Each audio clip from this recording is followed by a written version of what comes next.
I come from a different place and a different perspective than you may have imagined. It led me long ago to this conclusion: healing is medicine's higher power. When I applied to colleges, several of them gave me minority status as an appellation. They said that since I came from a very economically and educationally deprived area, I easily qualified. What they didn't know is I also had exposure to considerable violence growing up. It helped me develop a tough spirit of perseverance and determination to break out of that environment. Although I am predominantly white-ish, I have been influenced, accepted, and strongly influenced by other cultures. I come from a world of farmers and hill people, and I was indoctrinated in Native American lore, Seneca, by my father and his mother. My grandmother was a spiritual herbalist. She and my parents filled me with respect for the natural order of things and the power of natural forces. At age 15, I took a vision quest. It was followed by a naming ceremony on the Ojibwe reservation. It also led to my awareness of my calling to help people who suffer. When I went to medical school in Philadelphia at Temple, I expected to learn more about healing. Instead, I was taught about illness and how to treat it. Don't get me wrong, it was a wonderful education, very grateful for it. Treatment of illness plays a very important role in healing. I just thought it was wrong not to approach it from the perspective of healing. I was grateful but discouraged. I had very little money during those 4 years in Philadelphia, and I lived near the hospital in a poor black neighborhood. It didn't seem much different from where I grew up, it just was more crowded. Several violent encounters with the young men in the neighborhood were necessary before I was accepted and respected. This was like my experiences from childhood and on a couple of reservations. Once accepted, I felt free to come and go as I pleased. I loved my neighbors, and they came to love me. When I saw them mistreated in the hospital, I spoke up about it. Nobody listened. Newspaper, government, nobody listened. People in the hospital, nobody listened. The blatant racism toward African Americans at that time and in that place was more than I could stomach. That, combined with the lack of sensitivity about healing, led me to pull out of the medical system and take a year to decide whether I wanted to stay in it. For a year, I lived out of a van, built furniture, picked up odd jobs, moved to Peru to climb mountains. After some amazing climbs, I felt drawn to the jungle. That's where I found my way to a shaman who helped me change my perspective in my life. Being in the company of Native Americans felt familiar and comforting.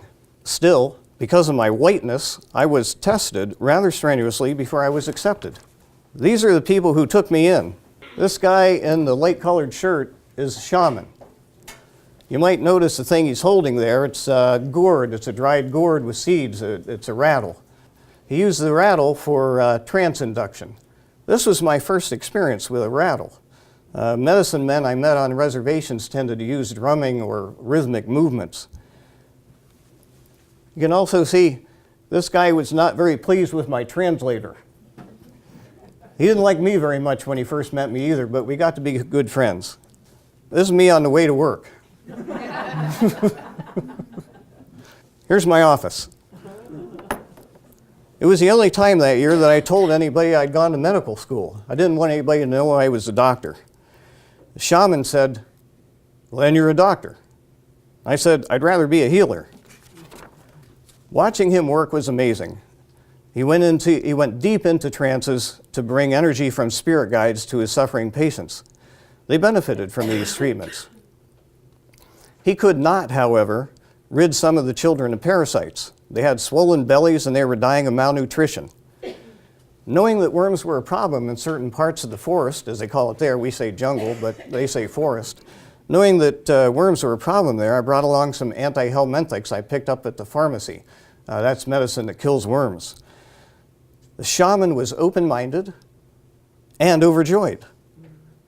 It was at that moment that I realized having a medical education could be a handy thing. And it could be used to help the healing process. This eventually led to putting together a healing plan. I came to realize with the shaman's help that science and spirit could coexist. Science could assist healing, and it could do so in very powerful ways. When I returned from the jungle, the forest, I decided to follow my calling to help people who suffer by entering psychiatry. Psychiatry appealed to me because of all the branches of medicine, it's the one with the greatest involvement in intentionally guiding the healing process. That's because of its emphasis on psychotherapy. Given my history of considerable adversity, I thought that being in psychiatry might open doors that would help my own healing process. Thank God. Indeed it did. This is the first head shrinker, Johann Christian Ryle. He was a physician and a neuroanatomist who in 1808 coined the term psychiatry, which he intended to mean heal the soul. In fact, he searched for the soul organ, which he believed was in the brain. He didn't find the soul organ, but he did find the locus coeruleus. It's a potent producer of the neurotransmitter norepinephrine, which is very near and dear to those of us who prescribe antidepressants.